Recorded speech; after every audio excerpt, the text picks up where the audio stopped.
Today is going to be one of the 3 master classes we will be doing.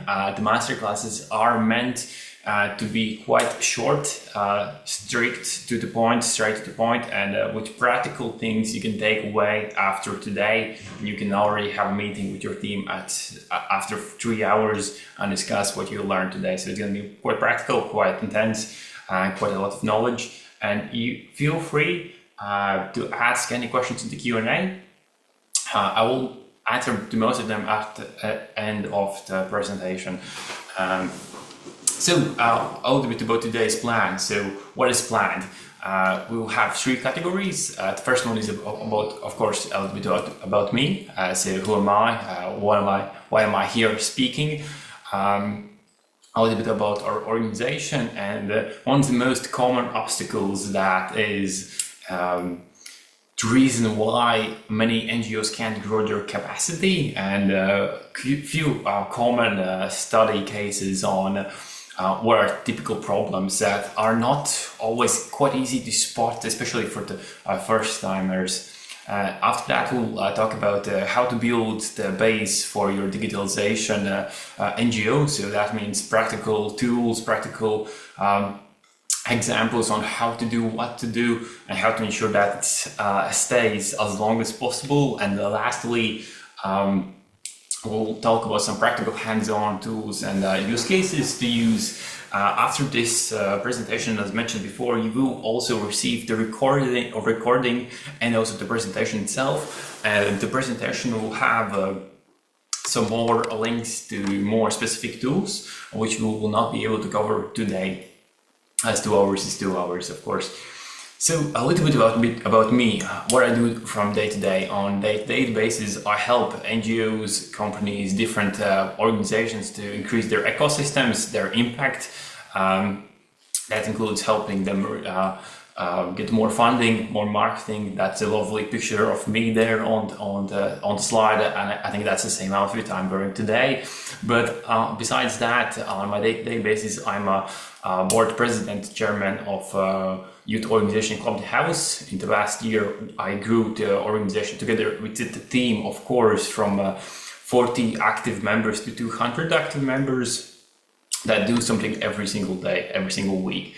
Right now, we are coming close to 1,000 members, and we are breaking every record that we know of. Before, I have also been a marketing specialist for companies like LG, Audi, McDonald's, and help them develop marketing strategies for the Latvian market. That's going to be the topic of tomorrow for marketing. And lastly, I have had an international company which was in the gaming industry with more than 250,000 people and more than I think 500 different clients, so with a focus on testing different products. It's a dream for many, and some accomplish it. And a little bit about the organization.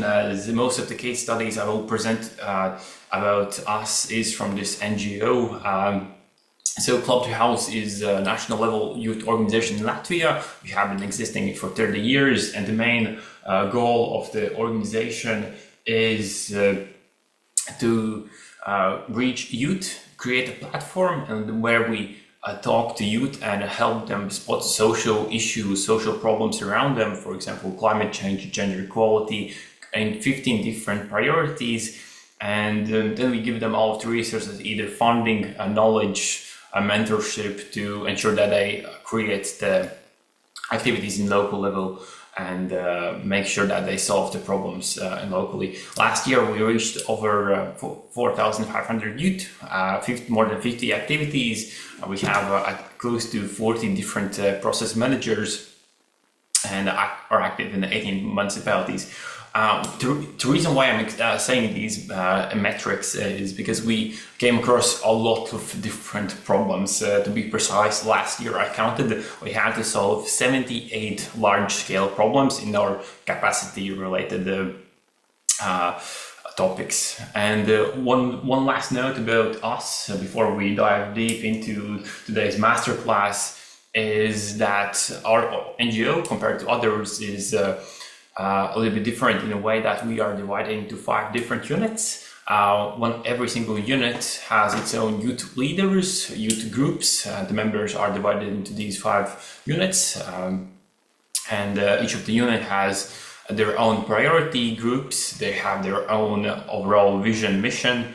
And for example, we have regarding culture, regarding Europe, regarding art. United Nations Youth Delegate Program is also under us, and the Jeff Latvia section. So, and this also in some ways describes the complexity that we have to go through out the year. But that's it. That's about it. About me, about our NGO, and we'll now dive deep into the topic that you came here to learn about, which is the main. I'm receiving some messages that I should speak a little bit slower. Yes, I will. Thank you for pointing that out. I will speak a little bit slower. And for those perhaps who need captions, you can enable captions in Zoom. So that's also a possibility. So first, the never-ending problem that many NGOs face. This is one of many, and maybe you have been in this specific situation where, for example, you create a call where you have to get 30 young people, 30 volunteers to join your organization, your team, and you need long-term volunteers. Often the case is that after 3 months from the 30 people, we have only 20 active youth remaining. And 3 months later, you have maybe 10 people remaining. And then after 1 year, you realize that you don't have any active members left, or you need a new call. This situation is quite common in youth councils, friend groups, youth NGOs, projects, students, self-governance, everyday activities. You can all spot this moment a lot, especially the longer you look at it. And it's the reason why it's so common is because the cause of it is also quite common. Typically, why these people leave after a long time is they don't either have a clear role, the team, or in their responsibilities on what they have to do, or maybe they have the clear role, maybe they understand what they have to do, but nobody's really overseeing what they should do. Or lastly, a little bit less common is, especially for those NGOs that have people joining the team and active process managers on different moments across the year, that for new people when they join an existing team, they have a really hard time integrating into the team because everybody knows so much knowledge already that they have to catch up quite a lot, and the first impression maybe is quite hard for them. Now, the reason why this is one of the first slides we want to talk about today is because this is the problem we faced also last year. We realized that every single year we have a problem with different things. For example, one of them was that we need to create activities when we don't have the volunteers for it, and we need to create new calls quite often. Another problem was quite often common problem is where you have, for example, WhatsApp group or Messenger group or any communication group where you communicate with people, and you have 20 people in the group, and you ask a question and only one person responds. And nobody else responds, and you're always like, oh, what's happening? Am I doing something wrong? Is something bad? But that's what we typically call ghost members. Those are the people who have, for example, are in the group chats still left, but they are not going to be active anymore. And that's especially a big problem for those NGOs where your board members or your team changes every few months or a year around. And for example, your board changes, and the people, you create a call for 30 young people. Now the board, the team managers change again, and they come into a group where, for example, they have been told that there are here 30 active members, and they go into the group and they ask a question and only one person responds. And that's and 29 people are what we call ghost members. And this is one of the key problems we try to solve, and one of the things that will be the practical outcome of today on how to solve these three core problems for onboarding and also long-term volunteering engagement.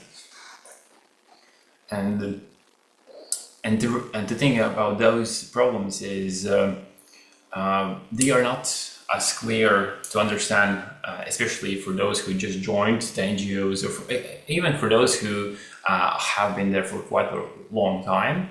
So, as I mentioned, last year we had some key challenges, and one of our key challenges was that we have around 200 members trying to join every single year, but we noticed that they don't have a clear role. And then we try to answer the question: how can we provide the information so everybody can access it naturally and everybody understands what's going on throughout the organization without the need to explain the same concept quite often? And that also led to different answers on how can we write 5+ projects proposals per month? How can we ensure that knowledge is transferred to the next volunteers so the new ones build on top of the previous ones, instead of when the new volunteer comes in to the team, they always create new things instead of building up on top of others. Another key challenge we try to face is we realize there are so many boring tasks. For example, always trying to find the place where a training could happen, a place where you need some company that can deliver you food, or calling specific NGOs over and over for so they come to an event. So processes that repeat quite often, and they seem boring for the person too. And that's the other thing. How can we systemize that process? And I will quickly open in my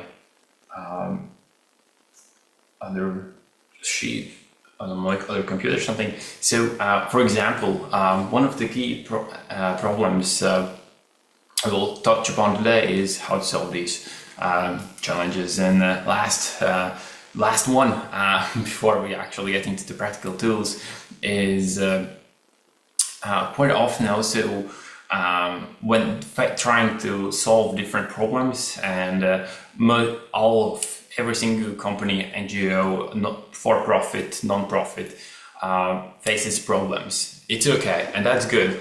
As long as these are new problems, it's all right. It's bad when these problems have been existing for really, really long time and they are not changing. So that means we are not really solving these problems. We're just letting them sit there. And sometimes that's okay, but not often.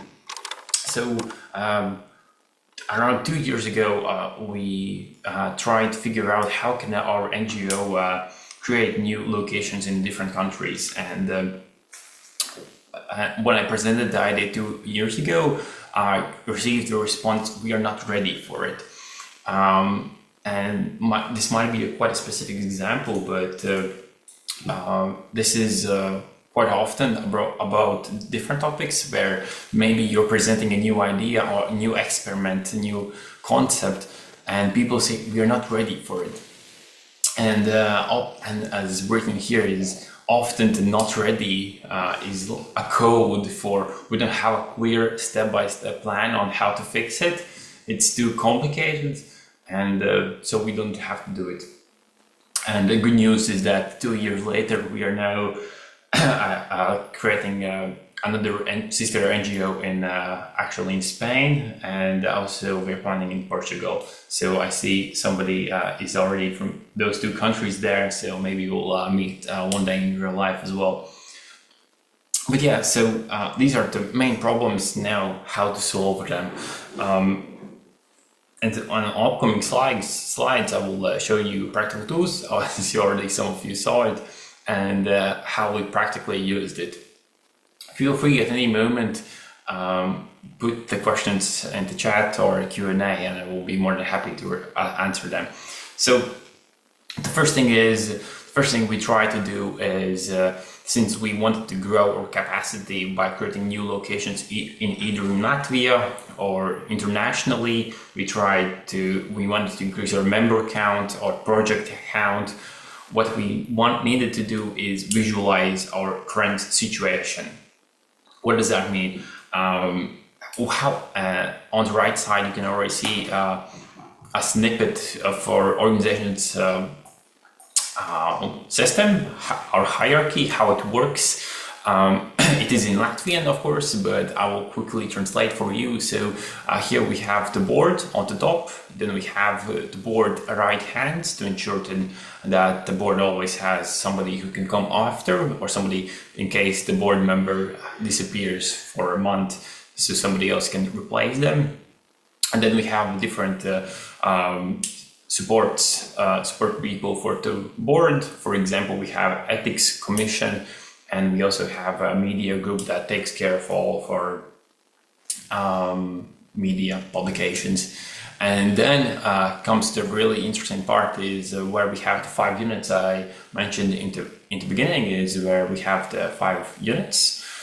Each of the unit has its own leadership in the light blue color, and they have their own priority groups, which every has their own youth leaders. And a really interesting part is when we try to visualize this, we understood, okay, what is a hierarchy? Even if most NGOs try to live by that, we don't need a hierarchy. Somebody, in case it's 50-50, somebody always has to make the final decision. And those who really helped us visualize the responsibility, who's in charge of what. And that is especially important for NGOs that are existing for more than 5 years, where teams have changed over time. So as some of the managers, some of the processes didn't have a specific manager because they were left unattended for a year or two. And we also noticed that there are some specific interactions between people quite often, some not so often.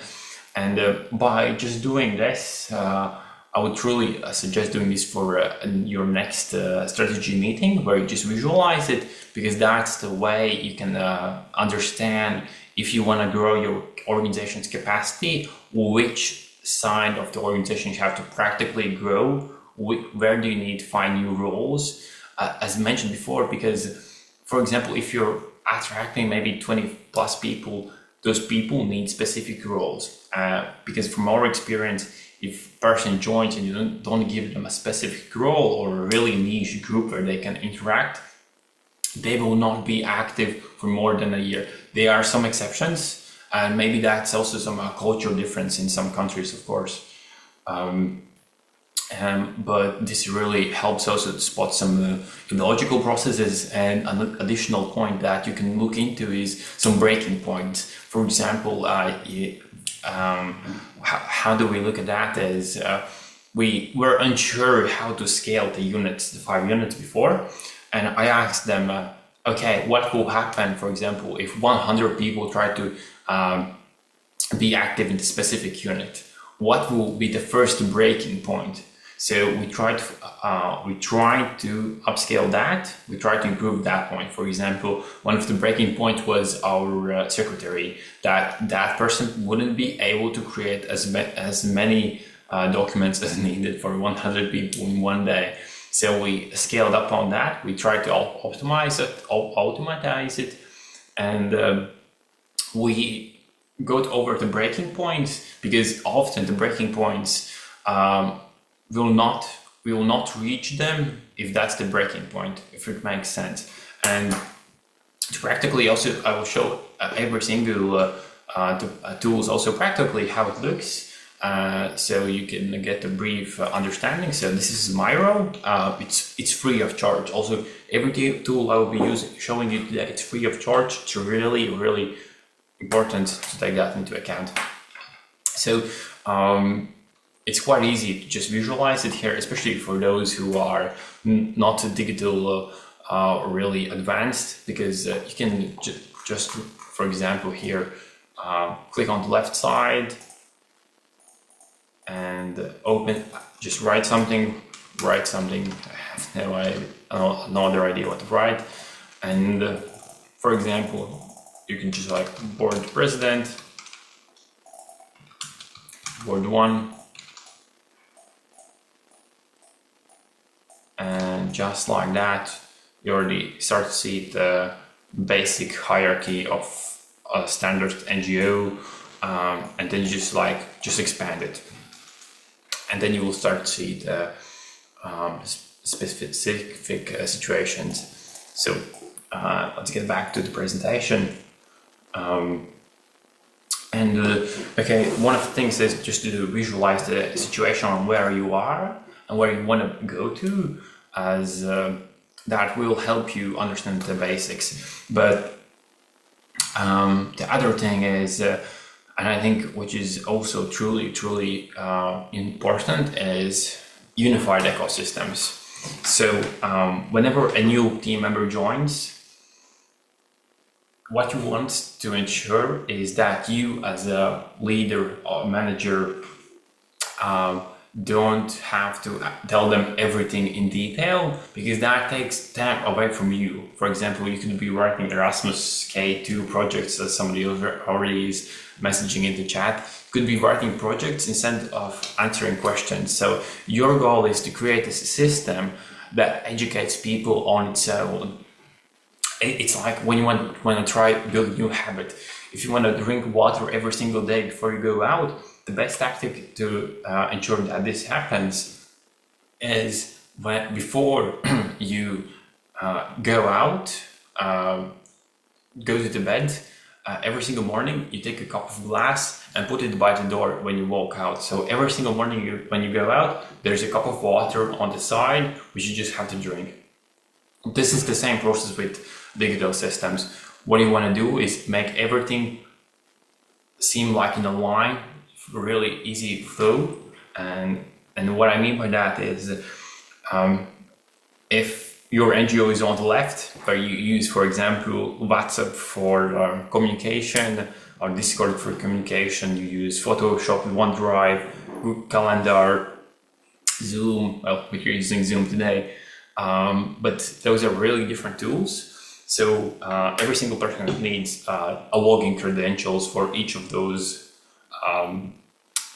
platforms. They need to create, they need to keep track of it, all of it, and at the end of the day, it's quite hard for a person to learn 7 different new applications when they can just use one platform. So today we're going to focus on Google ecosystem, on everything that it can provide.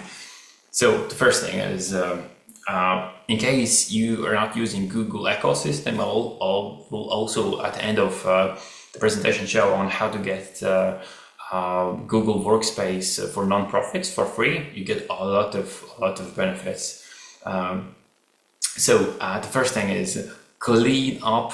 No matter what's your goal with digitalization, the first thing is, before you renovate your room, renovate anything, change anything, you need to clean it up. If you're,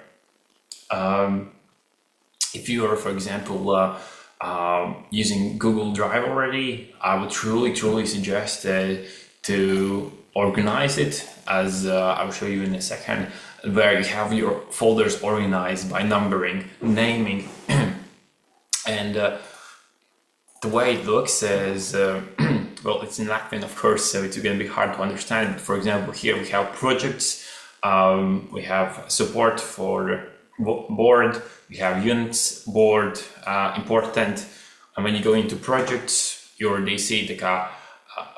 see not accepted projects, ended projects, current projects, upcoming projects, and the reason why you want to do it like this is it's gonna take you a day maybe to do it, to completely optimize it, but this is a small detail that will help the new members when they join your organization to ensure that they can go into your digital system and they can find information on their own, because that's the idea you want. You want them to feel intuitive, and not everybody is going to ask the question to you as a leader. A lot of people are quite often scared to ask the questions. So if they are not going to ask you, maybe they will just leave. They'll stop being so active after a quicker period of time. So the other thing I already mentioned before in the promoting materials is that this is also one of the ways on how to solve burnout for your teams, because it's when you talk about burnout and digitalization, typically what people mention is that digitalization does burn out people. That's one of the key reasons. And while that is true, it can also be opposite, because every single person, to be happy, what they have to do, they have to ensure at least the basics, that they eat, they have some sports activities, that they are not stressed, that they sleep enough. And as an NGOs, especially into leadership, I suppose all of you are into leadership roles here, we can, of course, make the employee go, hey, go run or eat 3 times a day at least. What we can do is we can create our their day-to-day routines throughout our NGO in a way that they can ensure that these happen. For example, regarding the food. For example, maybe your NGO doesn't offer maybe too long breaks, or maybe people can't systematically say that, hey, every single day I'll have lunch at 1 p.m. or the one too tired after today, no energy, that doesn't motivate them to do something after such a long day. But the two that we focused the most on, because those are the most, I would say, mentally draining, is the stress and the sleep. Because we as the leaders can directly impact that, because one of the stress factors that you can address is that their tasks seem just to grow. Their to-do lists never stop growing. When they do something, there's always something more to do, which is often the case. You can do a million types of things. But for some people, that's a big stress factor.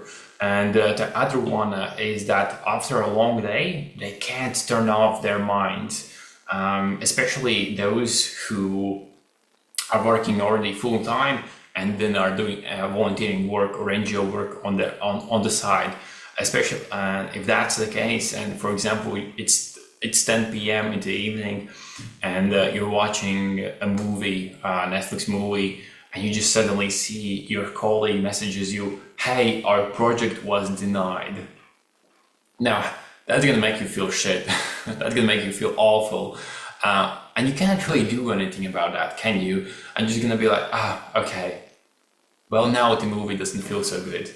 And these are the really small things that stack up over time. And that's what makes the person quite sad, I would say, over time. And burn out in a way that it's not directly linked, of course, but by focusing on these things through digitalization, you can help the person. And so about the bubble, one of the things that every NGO should do is, I think, if you truly want to go to Google ecosystem, is use Google Meet. That's a fantastic tool. Because the way it works is just search Google Meet online, you click it, and you click new meeting, and by clicking this button you start the meeting, and that's it. And I'm gonna start it. Yeah, and you just click it and you already have the link, and that's it. I closed it up before. So it's 4 or 5 steps, quite easy. And the other thing is creating Google calendars and ensure that your whole team uses Google Calendar. And of course, there are other ecosystems that you can use. You can use, for example, Microsoft ecosystems. That's also a thing you can do. But the reason why this is truly lovely, because you can just click, for example, on a Friday, 10th of January, that you want to schedule a meeting about partnerships. You just add any of your colleagues. I do this to him quite often, sadly. And when you do this, you just click send, and the person already receives a Google invite. It's quite easy, and this is one of the things that in some ways help stopping the problem. Oh, I forgot about the meeting. Oh, sorry, I'm late, and stuff like that. And this also is quite a good thing to overall to put into day-to-day life, to use the same calendars, or especially at least the ones that are synced together. And additional tip is about that, and I'm going to mention a lot of practical tips, is especially as leaders, when you do one-on-one meetings, there's two tendencies. One is either you have too many meetings, or some meetings that sometimes no meetings. And one of the things we noticed that the best way to grow our personal leadership and also to grow the volunteer capacities on the scale on what they can do is just quick check-ins regularly. And you can also do the meetings, just click here, repeat daily, weekly on Thursday. You can do also regular meetings on here. Really practical, really good to use. But if we move forward, and the other thing is, and I think this is a big factor, the reason why if your NGO has tried, I know in every country that is here, your communication system is a little bit different, but maybe you most likely have a standard communication platform where you communicate also with your friends. For example, in Latvia, most people use WhatsApp. So most NGOs are also using WhatsApp as their communication for the team, for the members, and so on. And that's a big problem. For the example I mentioned before, where, for example, you're watching the movie and now suddenly you get a message from your colleague, oh, the project isn't accepted. Now that just ruins your day. That ruins the movie, even if it was funny. You cannot get it out of your head, because you have to go to sleep quite soon, and it's going to be quite hard, most likely for you, especially if you're not used to news like that, to fall asleep. So, and one of the reasons why also NGOs typically try to use, for example, Discord, Slack, many different platforms that you can use. One of the things that does happen is that they don't work out. These other platforms that you try out, they never work out. And one of the reasons is because it's not practical. Nothing happens, for example, on that platform. And the reason why I'm going to show you the practical next tool is that using it, for example, Gmail, and the best tool, I don't think many NGOs are using it right now, is Google Chat. It's really, I would say it's so much more efficient than many other tools that you can use, especially if you're using the whole Google ecosystem, due to the fact that you can add people here. I'll quickly refresh it so it's in English. Yeah, no, should be English. So it's really practical. You can, for example, send Google Drives. You can test document. And this is like WhatsApp group basically. And in the group, in the chat, we already have a document that everybody can edit. You can send also voice messages, video messages. You can book, you can immediately send Google Meetings here. You can do quite, here you can send the Google Meet link and everybody can immediately join. And it's really practical. And additionally, you can ensure that people cannot reach you on specific times. So it goes together with the whole other system. Plus, it's a good measure that can help you turn off your work, because every person needs a day in a week where, or at least some specific times where they are not bombarded in their work tasks, and that's really a good way to do that. I'm seeing a comment.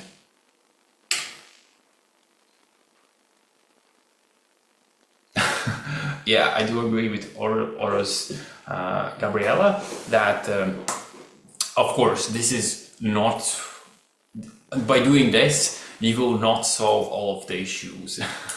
I would say this is a small mechanism in the bigger picture, and that's a part of every single this tool. I want to take into account that these are small specific things that by bringing together can help ensure that people stay in your NGO for much longer, that they're more motivated, that they're more structured, and that way. But that's a good point, that this doesn't solve the overworking problem. But that's a good point, because that's actually going to be one of the things I'm going to touch upon in one of the next slides, because this does give the freedom to close out. And for us, it decreased our burnout rate in our team quite a lot, and this was only one of the few reasons, of course. And as already mentioned in the chat by one of the participants, is that one of the reasons why you can burn out is either you cannot turn off your mind, and one of more often mentioned thing is that there's just so much to do, and the to-do list grows so much bigger that you can't even fall asleep because you have to work almost all night, or you just try to fall asleep but you cannot because that thing is on top of your mind. So, and of course that doesn't include all of the issues that there are to burnout, but this is one of the things that we try to pinpoint on how to solve this. And a way that we understood that somebody in the team, especially we understood that NGO's president, me, has to check in with people on the process of what's happening. Is everything okay? Are you breaking? Do you need to stop? Do you need a break? And what we did first is, so we created a Miro system that I showed you in the beginning, and we have these different parts of the NGO groups, and we initially just had a call with every single process manager with anybody that had a responsibility, and I asked them just to simply visualize what's your structure, what are your responsibilities. Do you see that something overlaps with another person? Do you and that was a good measure to see which roles are highly intensive and which roles are way too intensive to be humankind, for a human to be in that role. Because we realized that one of our project managers was doing almost 4 times the amount of work that another project manager had to do. And it was just systematically just into place. So that's one of the things we did. We just wrote out things, who is responsible for what. We improved that into our Miro system. And the other thing is that we realized that, hey, these quick meetings really help and they really work. So we started tracking the meeting information. We So we initially last year, January, we had first meeting with every process manager. And then after 4 weeks, we said, hey, let's book a call again. And for this time, write down what we did is we created an Excel, quite easy to do, where I just wrote down their goals for the next practical things they want to do in the upcoming weeks. And as well as the challenges that they saw that are in front of them that is blocking their progress. And then I help them prioritize it. So write down your goals, what are the obstacles, prioritize what's first. And this seems for some people, what? Just a meeting, just to understand what's happening there. And initially it felt like, okay, I'm going to spend at least 5 hours, 10 hours a month just on these check-in meetings. And I'm not sure if it's going to pay off. But we have noticed, as I mentioned in the beginning, our active members base grew by 5 times. So, and this is one of the key reasons why that happened. Because a lot of, especially if you work with volunteers, quite often a person is going to have a to-do list, as every one of you would have a to-do list with at least 20 things that they can do. And people like adding things to their to-do list. It just happens to become longer and longer and longer. And one of the things that does happen after, when it's really long, that you at one moment you try to remind them. Sorry, I just read the chat for a second. I got lost track. But yeah, so you lost the idea throughout. But yeah, you just have the meetings where you just write down their goals, help them understand what's the situation. Because as I mentioned, for new volunteers, a lot of times they will not mention you the problem that they are having, but they will just simply focus on different things that they can solve now. That's easy, but sometimes the hard things to do is the most important one. So this also helps to practically oversee on what's happening. And this is also a really great tool to see if somebody in your team is truly being overworked and they are just breaking down too much. And one small note from my personal experience, that this isn't a tool that works for everybody, and the same concept is not going to work for everybody in your team, of course. Just a second. And and the way we do it is quite easy to understand. Is we have this Excel where we have the 5 units, 1, 2, 3, 4, 5 units. Then we have the board sections, and every 2 weeks we have a call with the person, with the managers of the process. We ask them, hey, what's happening now? What's your plan? Do you need any help? And just ensuring that also different departments of the organization, different groups, in case they are having the same problem, you can combine those resources. And the reason why I'm speaking so much about this one is because it's truly, truly valuable. And I think this is something I already mentioned before, but continue writing out the same document. Stop creating new documents every single time. If you have the Google disk where you have organized everything in folders, try to ensure that when something changes, change the existing documents instead of always creating new ones. And that, I know that's sometimes quite hard, but it's truly important, especially if you want to focus on knowledge transfer in your team, and you want to ensure that everything is friendly to newcomers, which is really important when you're scaling up, because if you did visualize the structure I mentioned in the beginning, you're gonna have, for example, a new department, new people, new roles showing up, And when those new roles show up, they need a clear picture on what's been done, with what's been happening, and they will most likely go into these documents, and if it's a mess, they will just go out and try to find other ways to find out the information. And of course, not everything happens only in the meetings or around them, because quite a lot of things that I mentioned is only about regarding meetings on how to optimize them. One of the things is that initially what we focused on is on the process managers. How can we help them increase their capacity while at the same time not burning them out? So the other thing was that after the regular meetings, we noticed that every single event needs some practical things that happens over and over again. They need to learn how to write project proposals, especially for small scale. For example, it's 500 euros, small scale project on a national level, and they ask me questions on how to do it. They need to find service providers. They need different databases, some quality management.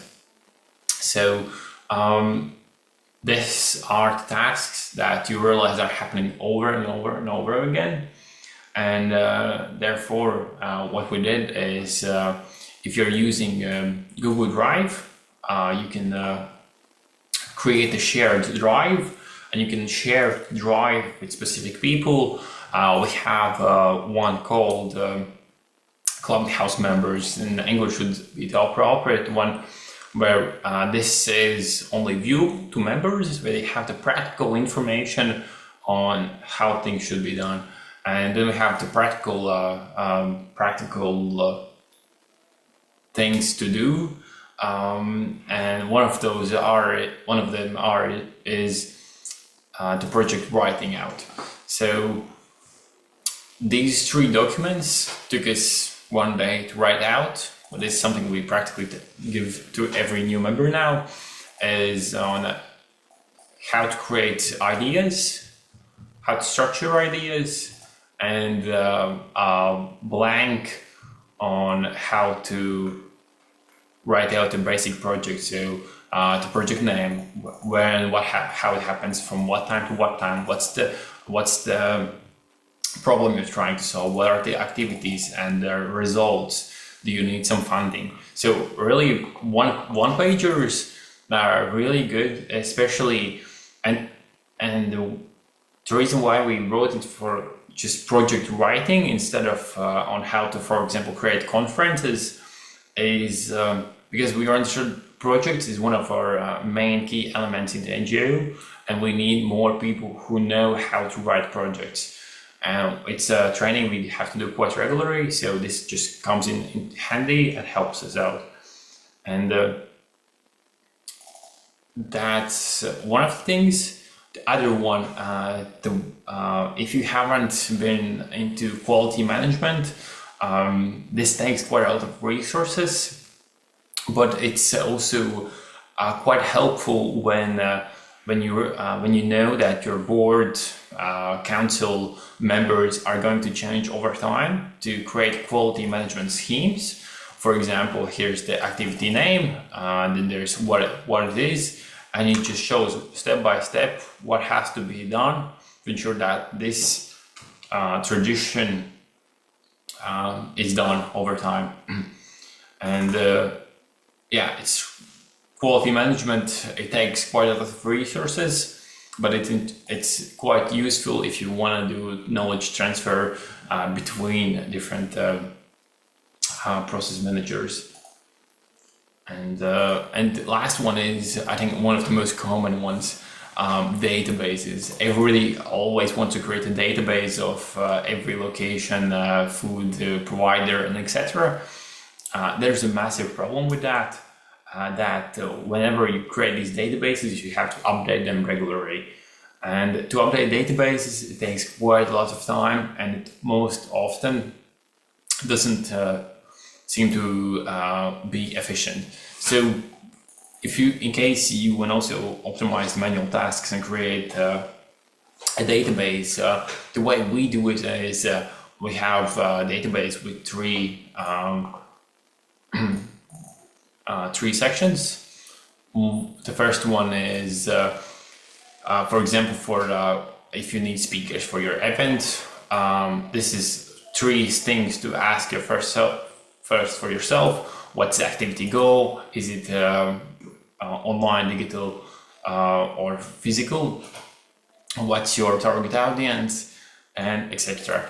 And then we have combined a list on where to find these people, and I think that's the most key element of creating databases. And then we have also some people, of course, saved, but the most important one is on how to do it.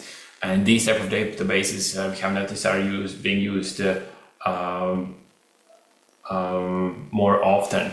I do notice a question that will I have time to go over a quality management sheet? Yes, I can do that at the end of the presentation. We'll definitely do that. There's another comment.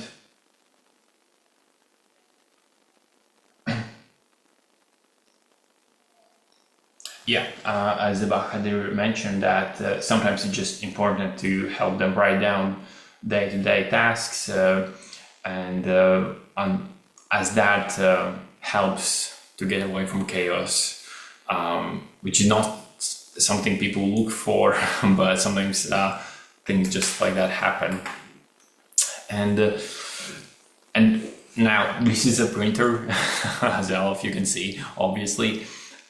This is one of my favorite examples of optimizing tasks that might take only a minute, are quite hard to spot, but are useful to optimize. Last year, I noticed that whenever some of our employees or a member of our NGO came to the office, we have a printer, and they need to use the printer. And to use the printer, you have to connect to one of 3 different Wi-Fi's, and the one they have to connect to isn't the first one that shows up, so they don't connect to that one. So every single time a person came to the office and they asked, hey, what Wi-Fi, why is it not printing?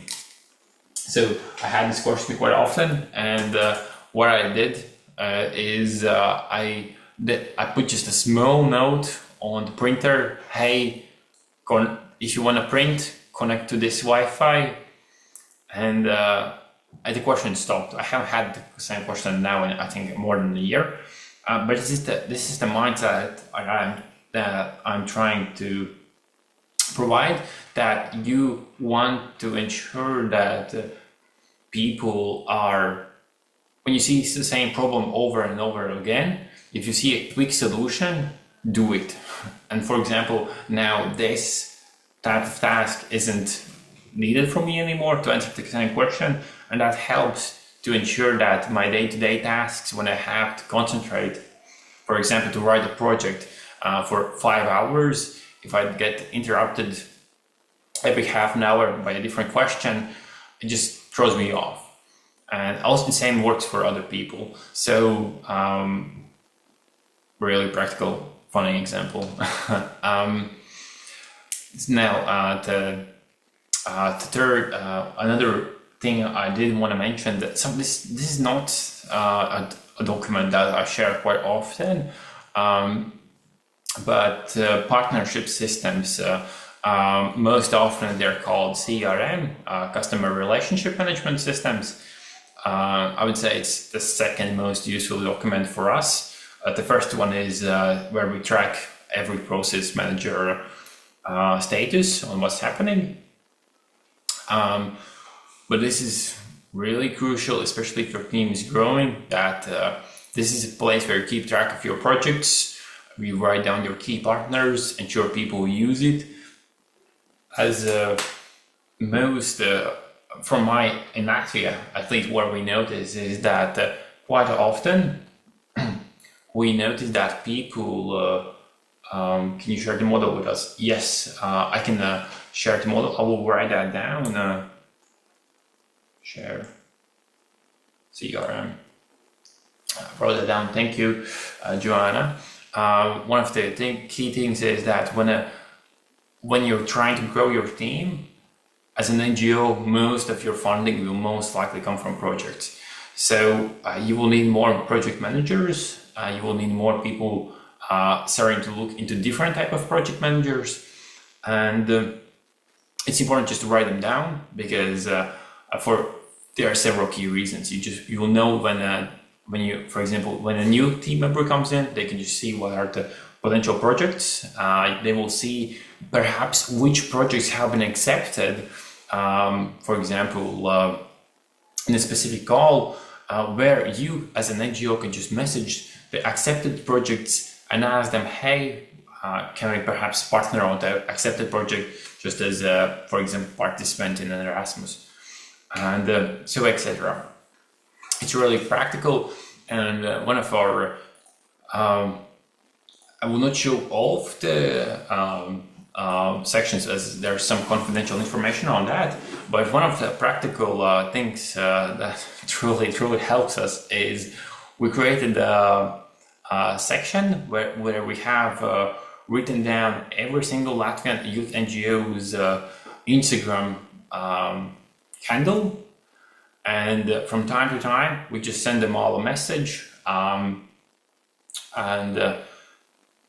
this is one of the best ways to ensure that the other NGOs remember you. It's also quite good for marketing. It's also quite good for just to check in with other NGOs quite from time to time. But this is really practical, like a list of every single NGO in Latvia, and we have, I think, more than 200 in total, I think. Yeah. So really practical.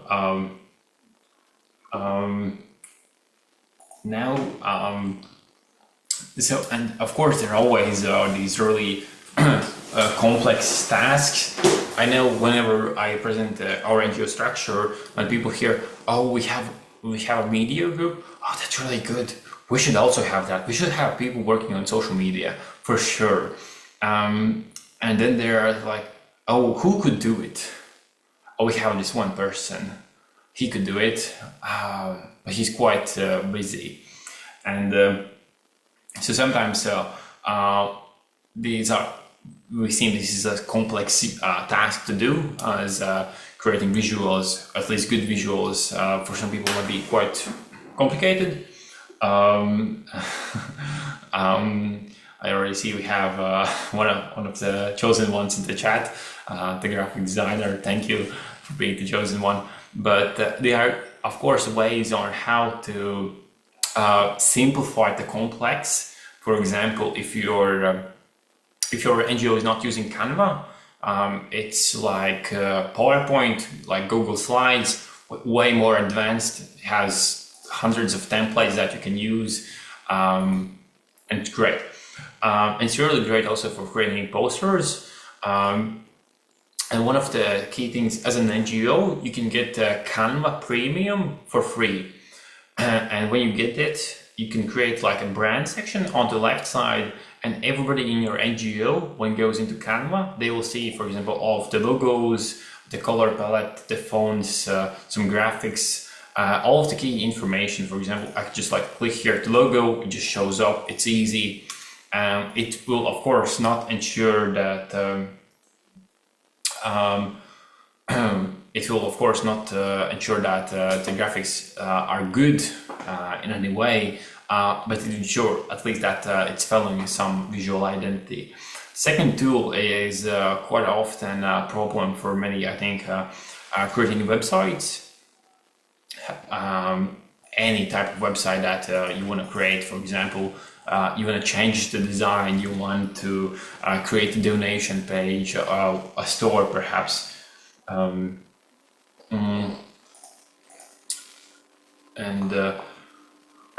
And there's a tool called figma.com where you can create practical designs on how websites should look. And if in case you want to get a programmer or a designer later on, if you as a person who's maybe not too technical create this will help save a lot of money and time for programmers, other people. And this is like just like Miro, as we presented before, just combine different blocks together. And this is the way we created our current website, which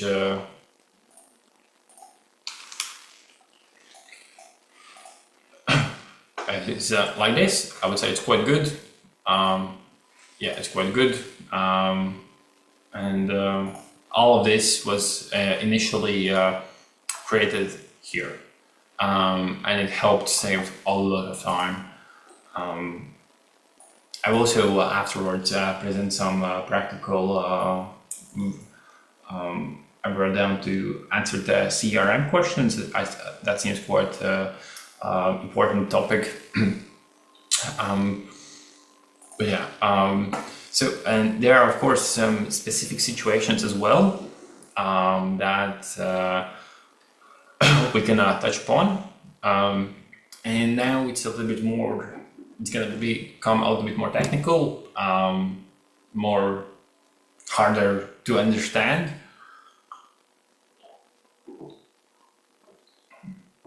But here I just want to give you the practical ideas on what to look for, especially if you're going into digital system as for example, practical thing that maybe some of you would like to do is that you would like to make it happen that you have a tool, for example, Google Excel, you have a list of your members and you want to ensure that they receive automatically an email about membership fees. This is a thing you can automate yearly. And when a person thinks about this type of automation, it's if you're not a technical person, you think it's impossible. I had no idea on how to do it before as well. This is a practical thing that we did, improved. But there you should search for a thing called no code or add-ons or plugins.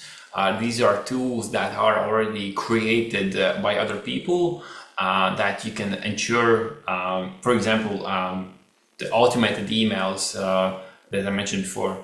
There's already a solution for that. You can just search it up on add-ons. And the reason why I'm mentioning this is as there is a Google Workspace marketplace, which is not often talked about.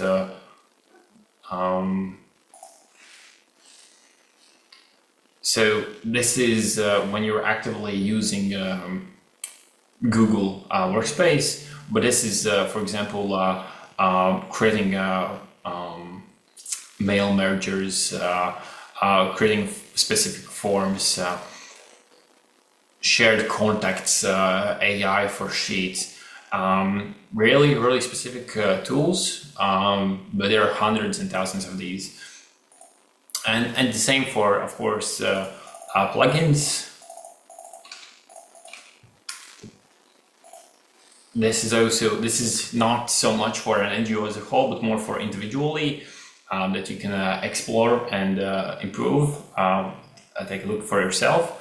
But yeah, Google Workspace Marketplace is really good, especially when you, for example, in Google Chat, you can add bots. These are mini robots that can do random things, and in each Google Chat you can add almost anything you can imagine. There's most likely something for it. For example, if you want a bot that can automatically immediately translate everything, there's a bot for that. You want to do polls, oh, I wrote that wrong. There's a bot for that. So explore these things, because sometimes even if you're not sure what could be improved, just by exploring these things you can find it. And same for plugins. And now these are some examples that we have right now done to the previously mentioned no-code solutions. We have one volunteer in our team that is slightly technically advanced. Well, he is. But before, we didn't really have anybody, so we used quite a lot of no-code free solutions. For example, on the top left side, we have a system in our NGO that you have to pay a membership fee, which is €7 per person a year, which is not a lot. Also in Latvia, but there was a problem because we needed a person who can like message 800 people yearly on, hey, pay the membership, oh, he didn't pay, remind him again. And so we created the tool I mentioned before, where we have the Excel of our members, and when 1 year passes, when they haven't paid the membership fee, they receive automatic email. If they don't pay it in 2 weeks again, they receive another email. And after 2 weeks, the person in charge receives like a message, hey, this person hasn't paid the membership fee, get in touch with them. This just saves some time. For that, we used for the payment processes, we use Stripe. Stripe, you can apply it for a lot of things, and it's there is manuals for it online. Then we have a course system, which is the way it works.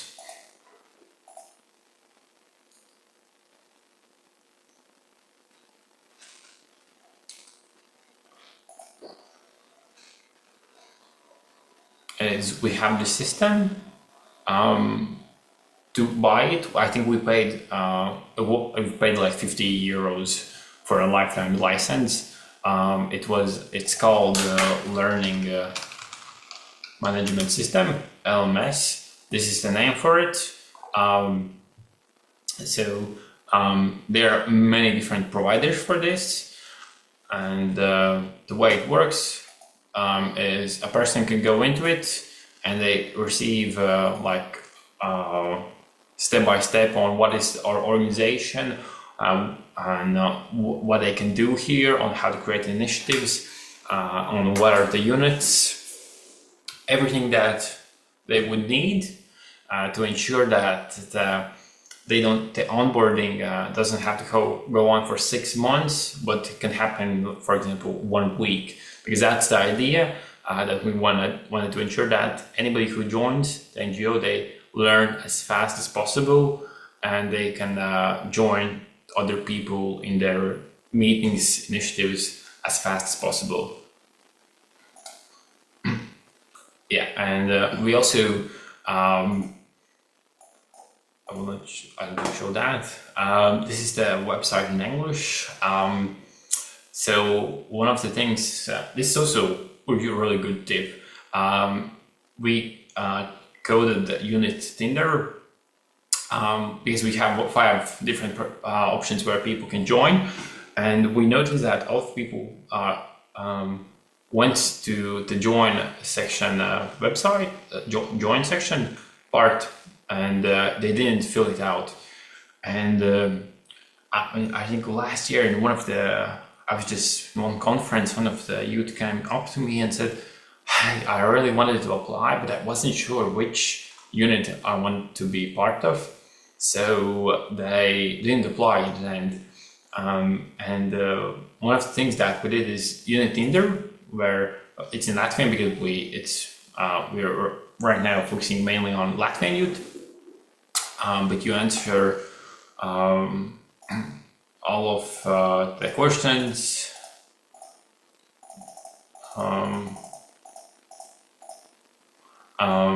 and it just tells you which unit is most fit for you and other units. I think 15 questions. It's mathematically a little bit hard to create it, but it can be easily coded by ChatGPT if you're using WordPress. And a funny thing is that actually this helped us get, I think, almost 4 times more members from website visits.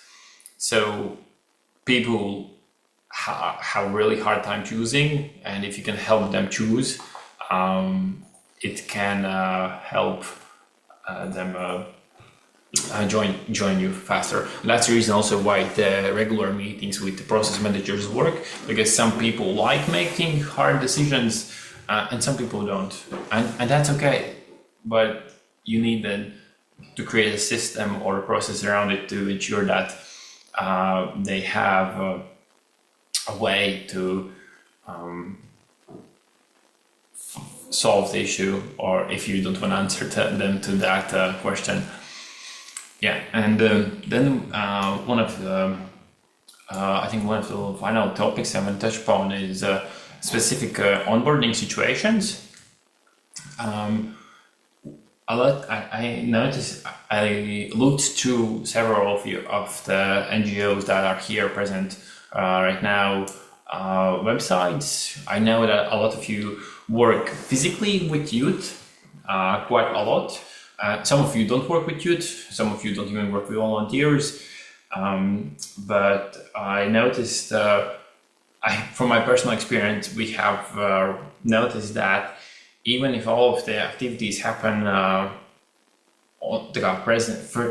physically present with people, it's still good to digitalize things, especially if somebody's, for example, sick and you have to create a hybrid, or maybe somebody far away from a region wants to start being active in your NGO, but well, he doesn't want to drive a car for 2 hours a day to come to every single meeting physically.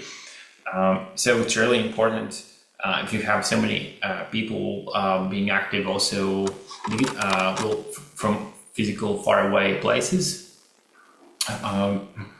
It's important that they have good system where they can participate, and all of the things I mentioned before are free of charge. Yeah, it doesn't cost anything.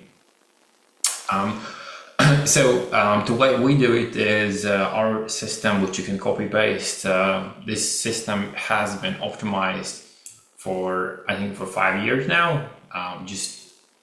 We just see what works, what doesn't, and we just improve it then further.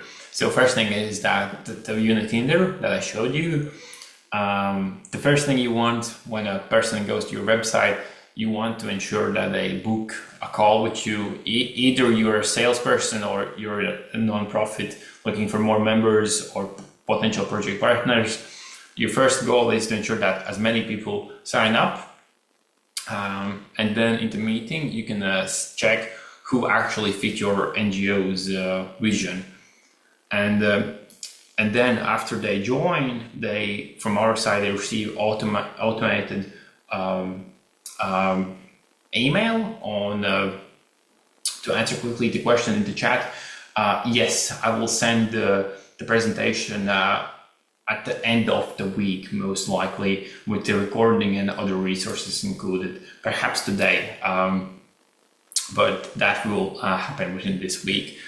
So yeah, the first thing is the unit in there. Just you have to get as many people through the door. Then the second one is we have a young person who talks with the person who applied, and so yeah, sorry. So this is automated with the tool. When the young person applies to the unit, one of the 5 units, they receive automated email where they have the basic information, they have a presentation, and they have a saying there, we will get to you within the next 2 weeks. And after that, we have an introductory conversation where one of the unit's representatives just goes to the young person. They talk about what is Club the House, what is the unit. They have different processes that they touch upon. And yeah, so that's the next one. And then after actually taking the conversation, they automatically get added to different work groups, and they automatically receive an email that they should go through these courses. They complete the training course, and of course they start to working on the practical initiatives. The hard part is to ensure as many people go to the last part. So wherever you can optimize, you must do it. And yeah, and the onboarding goals, I think I mentioned most of the things before, but yeah, maybe some key takeaways from this slide is that whenever a new person joins, you want to give them a clear next step, whatever it is. When they apply, you want to tell them, hey, for the next 2 weeks, you want to wait until we apply, or hey, for the next 2 weeks, read this presentation and wait for our response. Give them a specific thing they need to be looking for. And then the next step for us is go through this training course. Again, then we will have the in-depth interview and etc. And of course, this system won't work for everybody. And in case you cannot do the training courses, last year we wrote, it's in Latvian sadly, volunteering management guidebook, which is 50 pages interviewing, I think, more than 30 different volunteering experts. And one of the key elements on if a volunteering was successful in an NGO is how good was the onboarding process, and did the NGO have any specific training for the person. And so that's truly important. And the other key takeaway is that they have an idea on what they can do, and they know how to join things as fast as possible. So it's important that they join an activity or they create activity as fast as possible, because they join with motivation, and your goal is to ensure that this motivation is practically used on something practical. Yeah, but I think this is one of the few last slides. There are free resources for NGOs. If you have not searched for the following website, I would truly suggest it. It's called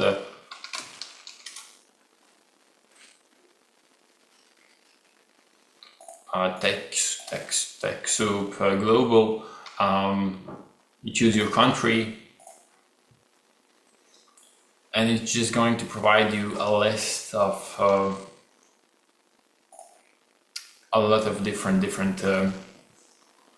tools that you can get for free.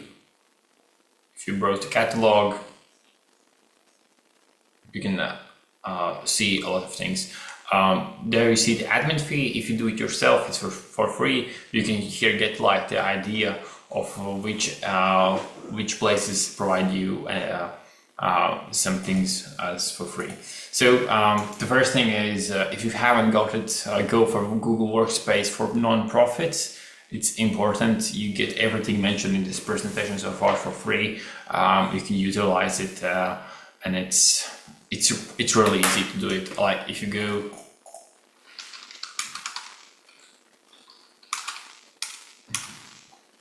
Google Workspace for non-profits, I think you get 100 terabytes across all users, and click get started, and you just have to answer a few questions, and that's it. Then there's Adobe Acrobat. You can get I think it was 10 free licenses in Photoshop and etc. Then you can also get Canva .com Premium, which is good, especially if you want to focus on improving your visual identity. Zoom Premium, the one we're using right now, we have 50% discount. And then there's two more practical ones in case your NGO can't spend money on hosting, creating websites, and etc. Microsoft and Amazon both provide $1,000 yearly in hosting the services. I know Microsoft definitely provides yearly, and you can renew it. Amazon, I'm not sure if it does provide one time or yearly provide as well, but just to show you an example, if you just search Microsoft Azure nonprofit, I know you actually get 2,000 a year. So yeah, you get, this is where we host our website, we host all of our IT stuff, and every single month we save up to 100 euros, and a year it's almost, also on our with our specific projects, I think we save up to 1,500 euros through this grant. It's quite easy to get it. It takes, I think, 1 month to get it. And regarding Adobe Acrobat,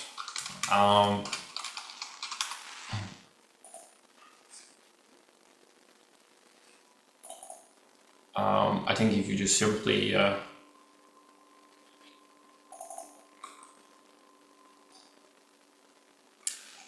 go to the website, and I think I know that we are not paying for it. That's what I know. In our finance, we are not paying for it. So yeah, I know that in case you want to have some more non-standard free stuff, you can get masterclass for nonprofits. It's free of charge. I think we just sent them an email a few years ago. And here, I think, no, cannot find it right now. But yeah, there is a program for nonprofits quite often.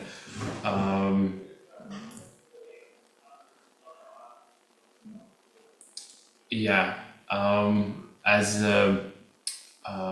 somebody already mentioned in chat, yeah, it's quite often if it's for public benefit.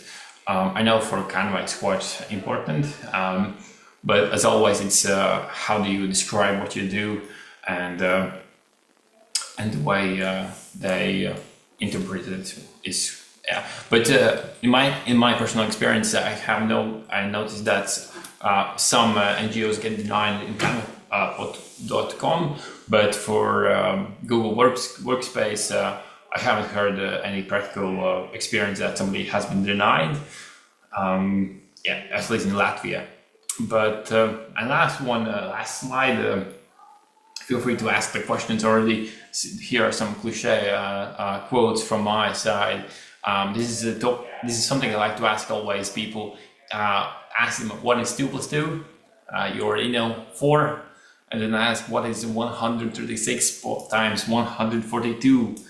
And I only once had a person who could tell the answer in like 3 seconds from top of their mind. But otherwise, what most people do is they get a piece of paper or take out their calculators and write down and calculate it that way. And the reason why I'm saying this example is if we can't calculate that in our minds, why do we believe that we can solve really complex situations also in our minds? Sometimes it's just good to write down things and move on through that way. And 3 more key takeaways is that always try to think through the lens of goals. What's your vision? What's your goal? And you will most often find ways on how to optimize or automatize or how to expand, always think to goals on why is this important, why does this have to happen. Secondly, document processes, visualize them, and you will uncover logical errors you can improve. If you visualize it, it helps a lot, especially if your NGO is a little bit more complex. It helps to find something that can be optimized. And lastly, it's a little bit unpopular opinion, when you push a new process forward or you're trying to rapidly grow your organization, not everyone will follow along. So that means if you want to truly change something in your core organization, maybe not everybody's going to appreciate it. Maybe some people will have to leave, but if you as a leader understand that this is a must to do, oh, that's a must to do then, and some people will leave, and that's okay. That's just part of being one of the leaders.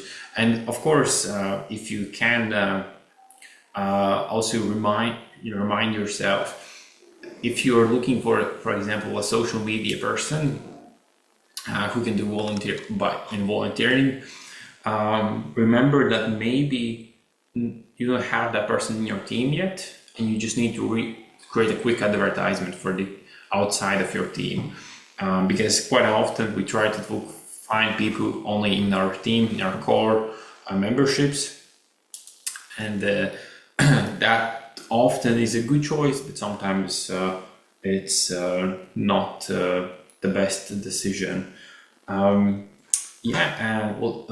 That's it. And this today was a little bit shorter, 1 hour and 30 minutes regarding the masterclass.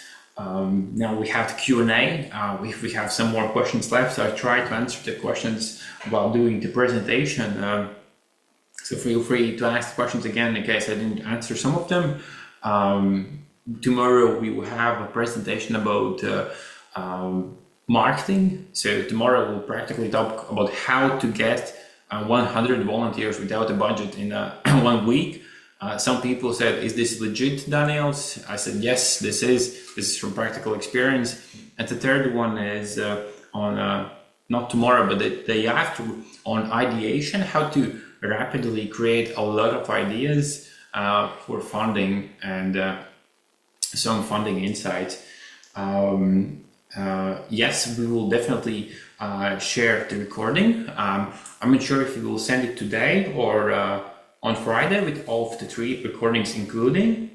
I will answer the question. The CRM. From my experience, we got using a CRM system, customer relationship management system. Google Sheets, don't tell any IT person that I said this, is good enough for the beginning, especially if you just want to combine, like if you just want to have the basic information. When you start to grow your NGO, there are quite a lot of different CRM systems. I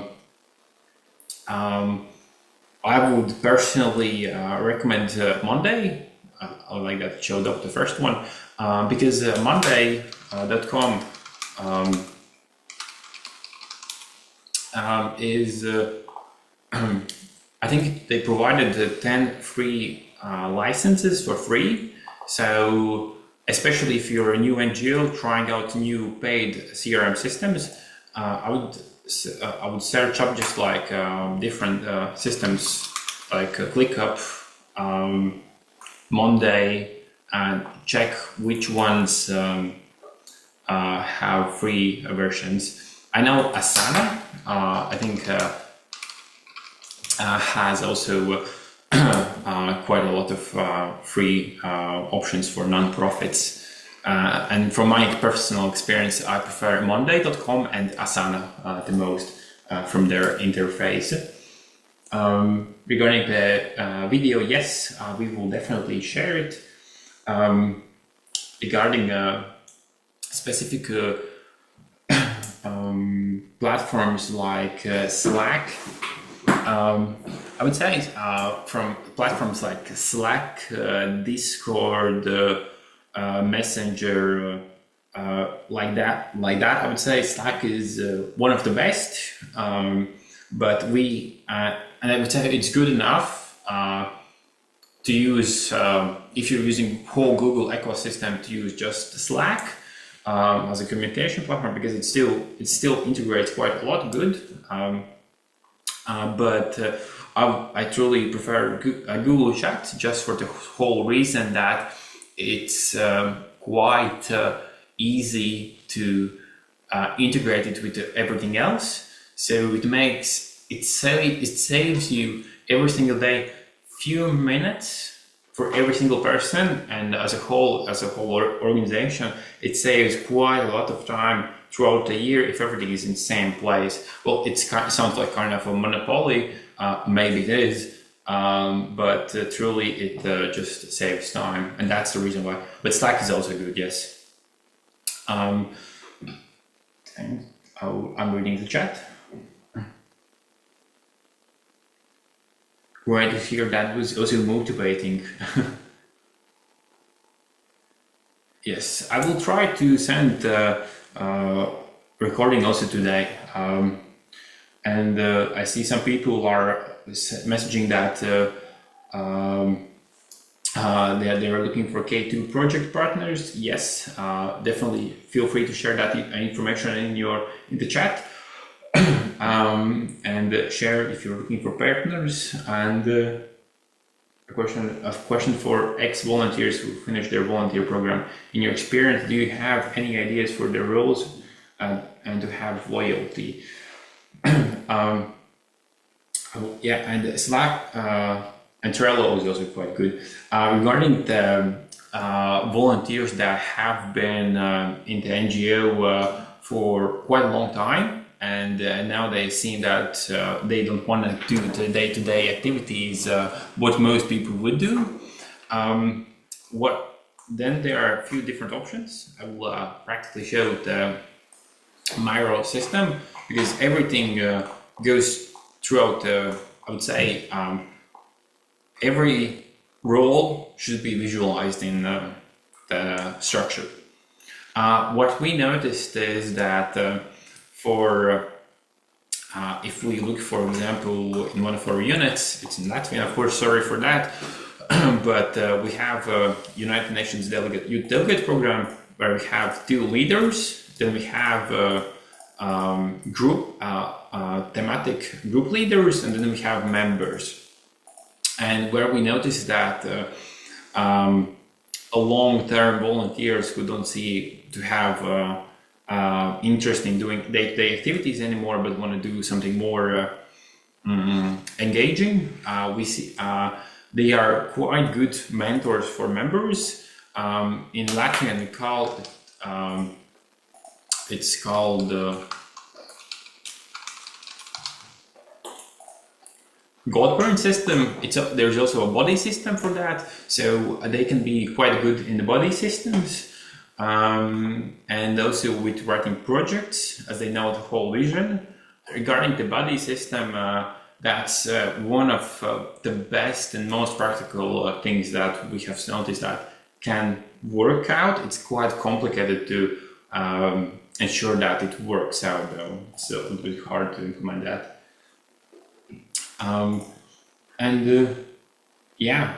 Looks like is there a good Google Workspace add-on for task management? For task management, right now we are using the previously every 2 weeks meetings. However, there is one. Just a second.